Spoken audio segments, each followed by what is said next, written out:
All right, today we're looking at another 10 questions. This time we're looking at the topic government. So we have 10 multiple choice. So we're going to run it for the next 5 minutes. All right, so the first question is, which of the following is an appropriate government policy for increasing employment in an economy? So answer here is C, provide incentives and grants to new businesses. Now, many may ask, well, why didn't we say introduce measures to reduce the level of spending? Reducing spending does not help employment because if we're looking at it from a business perspective, if businesses spend less, it means less investment. So, most likely that will impact employment negatively. If people spend less, then businesses collect less, which means less profits. Therefore, they may have to release some workers in order to operate successfully. Encouraging import, we know importing is not good for the economy in terms of balance of payment. So, encouraging it is not the best policy, right, from government standpoint. And reducing import taxes leading to an influx of cheap imports, right? That is not necessarily true. Although reducing import taxes mean less on spending, which could ease up the business, but influx of cheap imports does not help employment because basically we're seeing here that it can affect the local production and the need for businesses to hire more persons, right? So your best answer here is C. Number two, the notion of social inclusion involves, right? So our best answer here is B. Social inclusion basically means you're looking at a system which provides for the needs of all your citizens, and the concern here is for their welfare, right? So government has to ensure that all citizens are their welfare is sought after.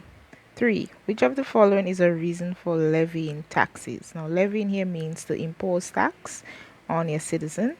And we know here the main reason for taxation is raising revenue for the government. So your answer here is A. Right? So that's your main reason, right, for levying tax. 4. Income tax is, right? So your best answer here is D. Income tax is not indirect, so it can be A because any tax on income is direct. Income tax is usually progressive because the persons who earn more tends to pay a greater proportion. C cannot be it because that's indirect tax also. So your best answer is D. Income tax, as we know, is tax on your wages and salaries, right? 5. A direct tax is most likely to be levied on, and again, based on what we answered in number 4, direct tax is levied on capital gains. All right, so anything relating to income or gains from selling assets or capital, that is taxed, direct tax. 6. The government charges a higher percentage in tax on higher profits than on lower profits. This, of course, is your answer here is A, progressive. So when higher taxes are charged to those who earn more, all right, that's progressive tax. 7. Which of the following government action is least likely to result in an increased standard of healthcare? So your best answer here is B, reducing expenditure per head on the health service. So that actually is least likely because increasing expenditure on the health service is actually going to be a better deal for standard of living in the healthcare system. 8.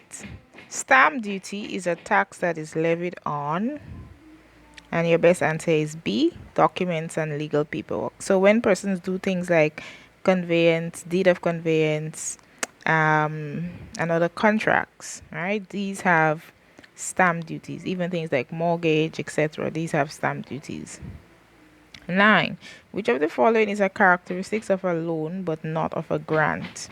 Right? So your best answer here is A. A loan will have interest charged on the sum advanced.